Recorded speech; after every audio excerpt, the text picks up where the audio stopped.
चाहे मर जाना, मगर यह 3 बातें स्त्रियों को कभी मत बताना मित्र। तो आज की वीडियो बड़ी ही ज्ञानवर्धक और बहुत ही रोचक है। आज की वीडियो का मकसद है कि कभी भी इन 3 बातों को स्त्रियों को या अपनी पत्नियों को कभी नहीं बतानी चाहिए। जो भी पुरुष ये 3 बातें स्त्रियों को बता देता है तो वह पुरुष सदा के लिए ही करीब रहता है और हमेशा दुखी रहता है। तो प्रिय दर्शकों, वह कौन सी 3 बातें हैं जो पुरुषों को मरते दम तक अपनी पत्नी या स्त्री को नहीं बताना चाहिए? मेरे प्रिय दर्शकों, ये 3 बातें हम आपको एक छोटी सी कहानी के माध्यम से बताने जा रहे हैं। प्रिय दर्शकों को आज की हमारी ये कहानी बहुत ही ज्ञानवर्धक और बहुत ही प्रेरणादायक है। इसलिए आप सभी दर्शकों से आग्रह करते हैं कि आज के इस ज्ञानवर्धक कहानी को ज्ञानवर्धक प्रसन्न को अपने मित्र बंधु तक अवश्य शेयर कीजिएगा ताकि उन्हें इस ज्ञानवर्धक कहानी का लाभ प्राप्त हो सके।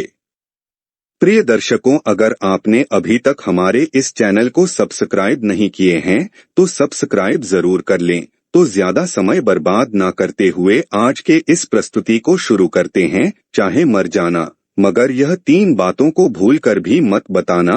प्रिय बंधु, प्राचीन समय की बात है। एक नगर में एक रामगोपाल नाम का एक व्यक्ति रहा करता था। रामगोपाल मन से बहुत ही बोला था और बहुत ही सीधा साधा था।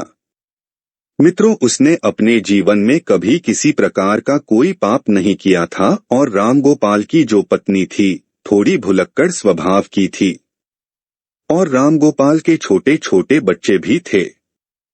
प्रिय बंधु, रामगोपाल अपनी पत्नी से किसी भी प्रकार की किसी भी बात को नहीं छुपाता था और रामगोपाल अपने घर में अकेले ही काम करने वाला था।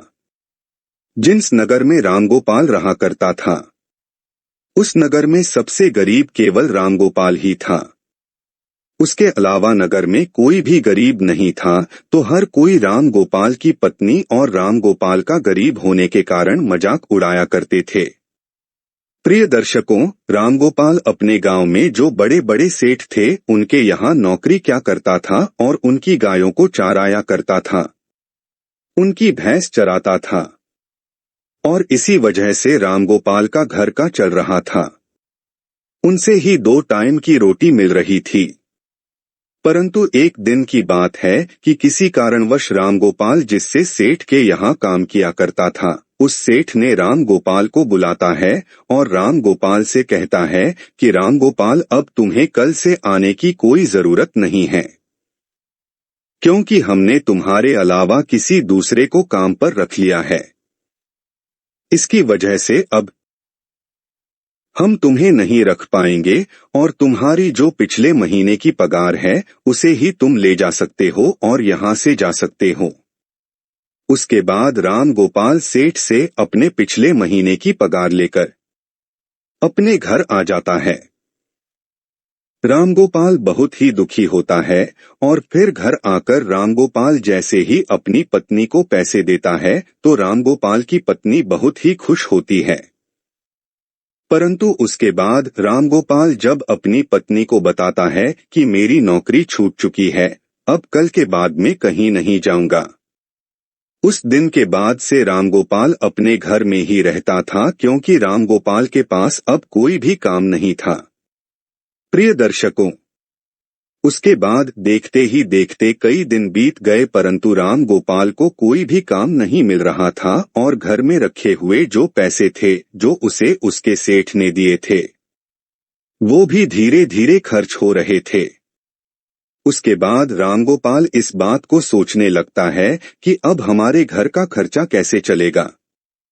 हमारे घर में कमाने वाला केवल मैं अकेला हूँ और मुझे कुछ ना कुछ तो करना ही होगा, वरना किस तरह तो हम भूखे मर जाएंगे।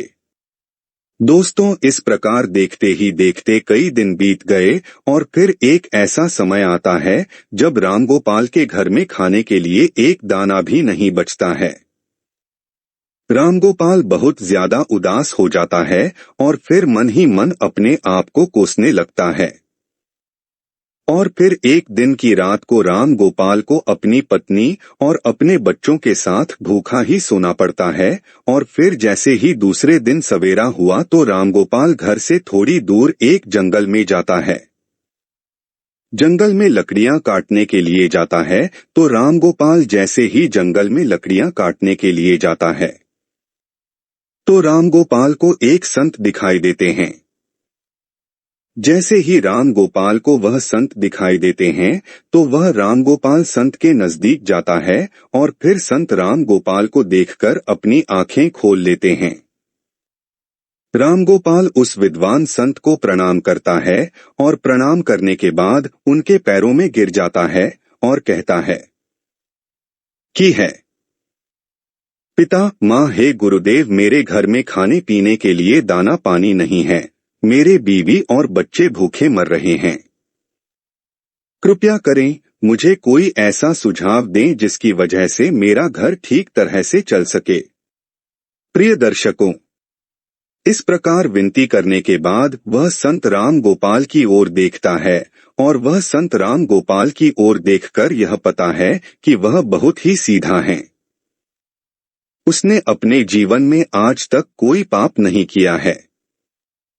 उसके स्वभाव को देखकर वे विद्वान साधु राम गोपाल से कहता है कि राम गोपाल, मैं तुम्हें आज ऐसे एक पेड़ के बारे में बताने वाला हूँ। अगर उस पेड़ के नजदीक जाकर तुम उस पेड़ से जो भी मांगोगे तो वह पेड़ तुम्हें लाकर दे देगा। और अगर उस पेड़ का एक छोटा सा भी भाग, छोटी सी भी लकड़ी तुम तोड़ लेते हो या काट लेते हो तो वह सोने में बदल जाएगी और इस तरह तुम अपने घर को चला सकते हो, अपने घर की गरीबी को दूर कर सकते हो। प्रिय दर्शकों, मगर संत राम गोपाल को यह बात भी कहते हैं कि अगर तुमने इस बात को अन्य किसी आदमी या किसी औरत को बताया तो उस दिन के बाद से तुम्हें वह किसी प्रकार की कोई वस्तु नहीं देगा और तुम्हें सब कुछ देना बंद कर देगा। दोस्तों, राम गोपाल तो सीधा साधा था और राम गोपाल उस संत के द्वारा बताए गए उस पेड़ के नजदीक जाता है और पेड़ के नजदीक जाकर राम गोपाल को सबसे पहले अपनी बीवी और अपने बच्चों की याद आ गई और फिर राम गोपाल सबसे पहले उस पेड़ से, उस वृक्ष से एक बोरी चावल मांगता है। जैसे राम गोपाल वृक्ष से एक बोरी चावल मांगता है तो झट से ही ना जाने कहां से एक बोरी चावल राम गोपाल के सामने आ जाते हैं। राम गोपाल एक बोरी चावल को लेकर चला जाता है और घर जाकर अपनी बीवी और बच्चों को चावल खिलाता है और भरपेट भोजन करते हैं।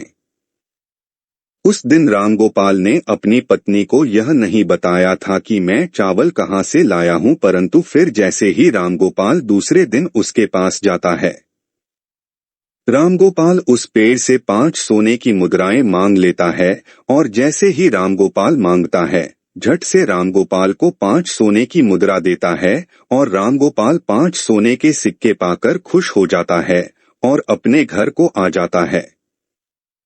घर आकर राम गोपाल अपनी पत्नी को 5 सोने के सिक्के देता है तो राम गोपाल की पत्नी भी बहुत खुश होती है और उसके बाद राम गोपाल अपनी पत्नी को सारी बातें बता देता है, क्योंकि राम गोपाल की पत्नी ने जैसे ही राम गोपाल के हाथ में 5 सोने के सिक्के देखे तो वे राम गोपाल से पूछे लगी कि आखिर तुम यह कहां से आए हो। तो राम गोपाल अपनी पत्नी को सारी बातें बता देता है। प्रिय दर्शकों, उसके बाद राम गोपाल अपनी पत्नी से कुछ नहीं छुपाता, मगर राम गोपाल को इस बात का भी पता था कि उसकी पत्नी भुलक्कड़ हैं। वे सारी बातें अपने पड़ोसियों को बता देती है। जो भी उसे बताता हूं उसे बता देती है। लेकिन उस बात को भूलकर राम गोपाल अपनी पत्नी को सारी बातें बता देते हैं। उसके बाद देखते ही देखते कई दिन बीतते गए। राम गोपाल इसी तरह रोज 5 सोने के सिक्के उस वृक्ष से मांगकर लाने लगा और फिर एक दिन की बात है जब राम गोपाल अंत में उस वृक्ष से हजारों सोने के सिक्के मांग लेता है और जैसे ही राम गोपाल मांगता है तो झट से एक बोरी भरकर राम गोपाल के सामने सोने के सिक्के आ जाते हैं। राम गोपाल एक बोरी सोने के सिक्के को अपनी बैल की पीठ पर रखकर अपने घर ले जाता है। दोस्तों, वह सोने के सिक्के पाकर और उस विद्वान संत का आशीर्वाद पाकर राम गोपाल देखते ही देखते बहुत धनवान हो गया। राम गोपाल के पास बहुत सारा धन हो गया। राम गोपाल जिससे सेठ के यहाँ नौकरी किया करता था, उससे भी ज्यादा तरक्की गोपाल ने कर ली और राम गोपाल उससे भी ज्यादा धनवान हो गए। दोस्तों, यह सब देखकर के राम गोपाल के सारे गांव वाले दंग रह गए और वे सोचने लगे कि आखिर यह भुलक्कड़ स्वभाव का राम गोपाल इतना धनवान क्यों हो रहा है। दोस्तों, राम गोपाल से अगर कोई भी इस बात को पूछता कि तुम आखिर इतनी जल्दी धनवान कैसे हो रहे हो, तो राम गोपाल किसी को भी सच नहीं बताता था, क्योंकि राम गोपाल से विद्वान साधु ने किसी को बताने के लिए मना किया था, परंतु वे लोग राम गोपाल को छोड़कर राम गोपाल की पत्नी से इस बात को पूछने लगे। तुम मित्रों, वो तो आपको पता ही है कि राम गोपाल की जो पत्नी है वे भूलकर स्वभाव की थी, उसके पेट में कोई भी बात नहीं पचती थी, तो रामगोपाल की पत्नी सारी बातें गांव वालों को बता देती थी कि आखिर मेरा पति कहाँ से धन लाता है। तो रामगोपाल की पत्नी सारी बातें उनको बता देती हैं और देखते ही देखते रामगोपाल जब एक दिन फिर से उस वृक्ष के पास धन लेने के लिए जाता है, तो वह वृक्ष रामगोपाल को धन नहीं देता है। रामगोपाल कई बार उससे मांगता है, मगर रामगोपाल के मांगने पर भी वृक्ष रामगोपाल को कुछ नहीं देता है। मित्रों, उस दिन रामगोपाल फिर से अपने घर जाता है और इस चीज के बारे में ज्यादा नहीं सोचता है। मगर जब रामगोपाल दूसरे दिन फिर से वृक्ष के पास जाता है, तो उस दिन भी रामगोपाल कई घंटों तक उस वृक्ष से मांगता ही रहता है, मगर कुछ भी उसे प्राप्त नहीं होता है।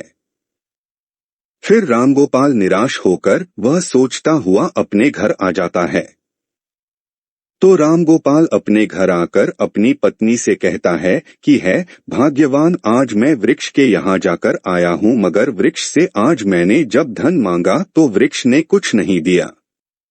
कहीं तुमने किसी को वृक्ष के बारे में बता तो नहीं दिया। तो दर्शकों, रामगोपाल की पत्नी भुलक्कड़ स्वभाव की थी और वो अपने मन में किसी भी प्रकार की बात नहीं छुपाती थी और किस में कोई संदेह नहीं है।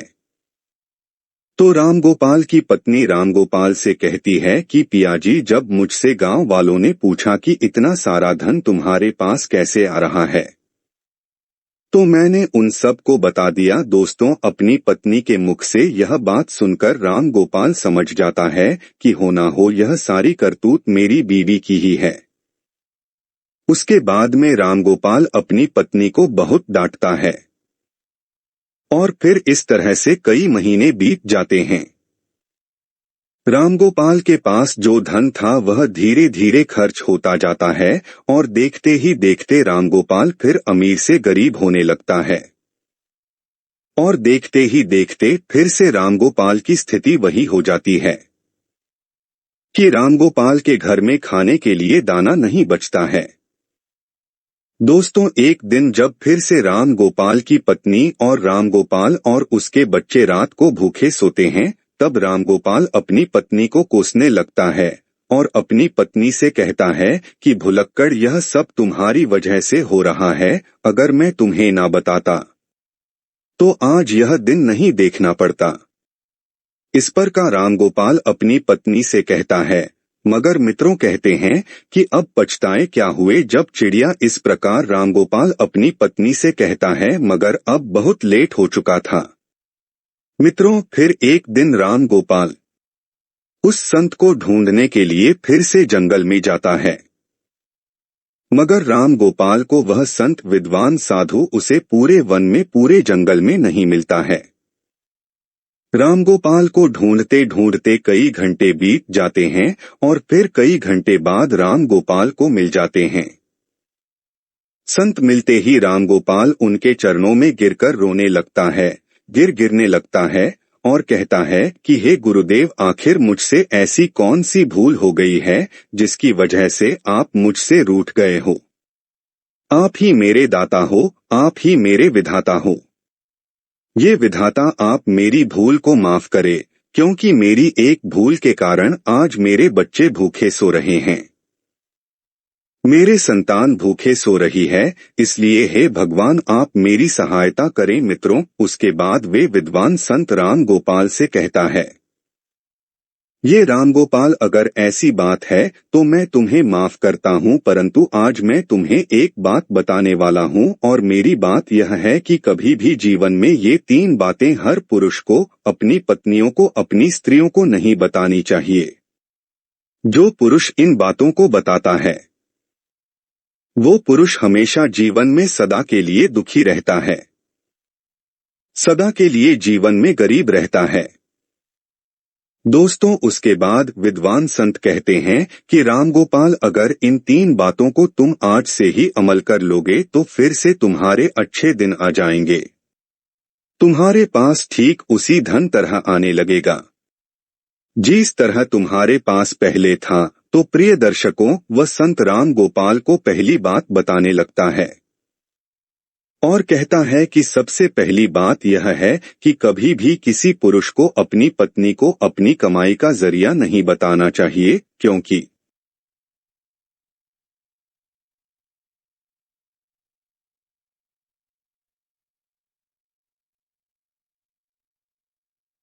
अगर आप अपनी पत्नी को एक स्त्री को कमाई का जरिया बता देते हैं और अपनी कमाई के बारे में बता देते हैं तो मैं उस कमाए हुए धन को खर्च करने पर रोक लगा देती है, अर्थात उस धन को बिल्कुल भी खर्च नहीं करने देती और साथ ही उसका माई के जरिए के बारे में पूरे गांव में ढिंढोरा पिट देती है और अपनी बड़ाई समझकर, अपनी तारीफ समझकर लोगों को बता देती और जिसमें मानहानि एक पुरुष को ही होती है।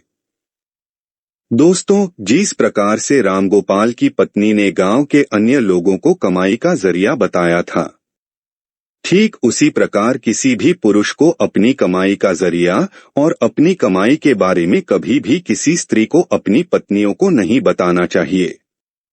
दोस्तों, दूसरी बात कि किसी भी पुरुष को अपनी पत्नी को अपनी कमजोरी नहीं बतानी चाहिए, क्योंकि जो पुरुष अपनी पत्नी को कमजोरी बताता है तो वह खुद फंस जाता है, क्योंकि अगर आप अपनी पत्नी को अपनी कमजोरी बताते हो तो वह बार बार आपकी कमजोरी को पकड़ लेगी और आपसे अपना काम करवाने लगेगी, उस कमजोरी को पकड़कर आपको दबाने लगेगी। और अगर आप अपनी कमजोरी अपनी पत्नी को बता देते हैं तो आप अपने जीवन में हमेशा पछताते ही रहोगे। दर्शकों, इसलिए किसी भी पुरुष को अपनी पत्नी को अपनी कमजोरी नहीं बतानी चाहिए। तीसरी बात कि किसी भी पुरुष को अपनी पत्नी को अपने जीवन में हुए अपमान के बारे में नहीं बताना चाहिए, अर्थात जो पुरुष अपनी पत्नी को अपनी अपमान के बारे में बताता है तो वह पत्नी हर बात बात पर, छोटे छोटे झगड़े पर आपके उस अपमान के बारे में बोलकर, उसका हवाला देकर आपको परेशान करेगी, आपको मजबूर करेगी और बार बार उस अपमान का हवाला देगी, क्योंकि स्त्रियां धर्म और कर्म से बंधी हुई होती है। इनके मन में इनकी अपनी इच्छाएं छुपी होती है और ये अपनी बातों को अन्य लोगों को नहीं बताती है, मगर स्तरीय दूसरों की बातों को दूसरे तक अवश्य ही बता देती हैं।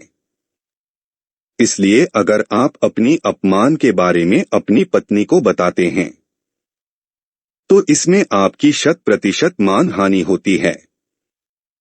प्रिय मित्रों, ये 3 बातें कभी भी एक स्त्री को अपनी पत्नी को नहीं बतानी चाहिए।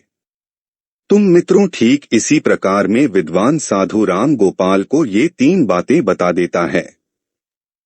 रामगोपाल संत के द्वारा बताई गई 3 बातों पर अमल करता है और उसके बाद में अपने घर जाता है और घर जाकर इन 3 बातों पर अमल करने लगता है। तो फिर देखते ही देखते रामगोपाल के अच्छे दिन वापस आने लगते हैं। मगर उसके बाद में रामगोपाल उस विद्वान संत के द्वारा वही 3 बातों पर अमल करने लगता है और जब अपनी पत्नी को 3 बातें नहीं बताता है तो रामगोपाल फिर से रंग से राजा बन जाता है। तो दोस्तों, इस प्रकार यह 3 बातों को अपनी पत्नी से नहीं बतानी चाहिए। दोस्तों, यह कहानी आप सभी को कैसी लगी? कमेंट बॉक्स में जरूर बताइएगा। अगर अच्छी लगी हो तो वीडियो को लाइक और शेयर कर दीजिएगा और कमेंट में जय श्री कृष्ण जरूर लिख दीजिएगा। प्रिय दर्शकों, वीडियो को अंत तक देखने के लिए आप सभी का धन्यवाद। जय श्री कृष्ण।